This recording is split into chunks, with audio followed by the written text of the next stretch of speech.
હાય friend, Gujarati cooking ચેનલમાં તમારું સ્વાગત છે. તમે ક્યારેય આવી કસૂરી મેથીના વડા નહીં ખાધા હોય ચોક્કસથી, તો આવા વરસતા વરસાદની અંદર કસૂરી મેથીના વડા દહીં સાથે જો મળી જાય ને તો પેટ ભરાઈ જાય અને ખાવાની એકદમ બેસ્ટ મજા આવી જાય.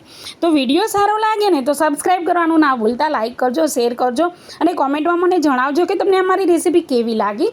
હવે બનાવવાની શરૂઆત કરીએ છીએ. અહીંયા તો આપણે બાજરીનો લોટ આવે છે ને, જે રોટલા બનાવવાનો એ લીધો છે અને સરસ એમાં મસાલા બેઝિક જ કરવાના છે અને બીજા મસાલા શું કરવાના છે આગળ હું બતાવું છું.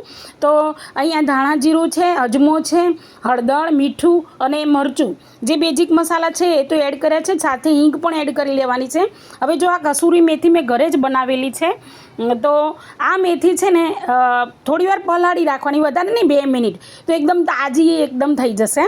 તો કસૂરી મેથી લીધી છે અને લસણ અને મરચાંની અને આદુની પેસ્ટ લીધી છે અને 1 ચમચી સરસ મજાના તલ લીધા છે. હવે અહીંયા ફ્રેન્ડ છે ને ખાંડ અવશ્ય નાખજો, કારણ કે એનાથી ખરેખર બેસ્ટ એવા વડા બને છે. બધા એવું લાગે કે ખાંડવાળા સ્વીટ થાય, નહીં, સ્વીટ નહીં થાય, પણ એનો ટેસ્ટ અલગ જ આવશે. તો પ્લીઝ ખાંડ નાખજો, વધારે ના નાખો તો થોડી પણ નાખજો.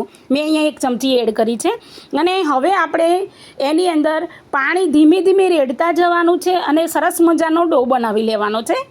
તો ડો છે ને હલકા હાથે બનાવવાનો છે, એકદમ હથેળીથી નહીં, આમ પણ આંગળીઓથી સરસ મજાનો ડો બનાવી લેવાનો છે. તો જો ડો મેં બનાવી લીધો છે, આપણે બાજરીનો રોટલો જે રીતે બનાવીએ અને એનો ડો કેવો બનાવીએ છીએ બસ એ પ્રમાણે ડો બનાવવાનો છે. હવે અહીંયા આપણે ગરમ થવા મૂકી દીધું છે તેલ અને 2 મિનિટ માટે ઢાંકી લેવાનો, જેથી કરીને સેટ થઈ જાય, સારો બની જાય. જુઓ કેટલો સરસ છે, હાથમાં લાગતો પણ નથી. તો હવે હું તમને હાથેથી કેવી રીતે ટીપવું એની ટિપ્સ આપું છું કે જે હથેળીનો નીચેનો ભાગ છે ને ત્યાં વડું રાખવાનું, પણ વડાના નીચેનો ભાગ છે ને એ ટીપવાનો છે અને ગોળ ગોળ ફેરવતા જવાનું છે. તો આ રીતના બધા વડા સરસ મજાના એવી રીતે મેં તૈયાર કર્યા છે. ટીપેલા વડા એકદમ બેસ્ટ લાગે છે, તમને કહી દઉં. તો આપણે હાઈ ફ્લેમ ઉપર તળવાના છે. પહેલાં તમારે છે ને હાઈ ફ્લેમ કરી લેવાની છે અને પછી જ્યારે તળવાની શરૂઆત થઈ જાય ને એટલે મધ્યમ ગેસ રાખીશું આપણે અને ત્યાર પછી એને આપણે તળવાના છે.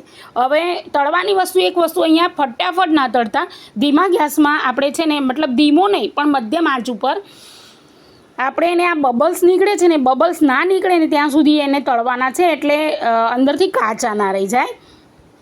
એ વસ્તુનું ખાસ ધ્યાન રહે ને આ રીતે વચ્ચે વચ્ચે જોઈ લેવાનું બરાબર છે. તો એકબીજાને અડતા હોય તો અલગ કરી લેવાના થોડા અને ત્યાર પછી આપણે એને સરસ મજાના ચડવી લેવાના છે. તો તમને ખબર જ પડી જશે, ઉપરથી ડ્રાય થઈ જાય ને એટલે આપણે એને ઉલટા કરી લેવાના છે.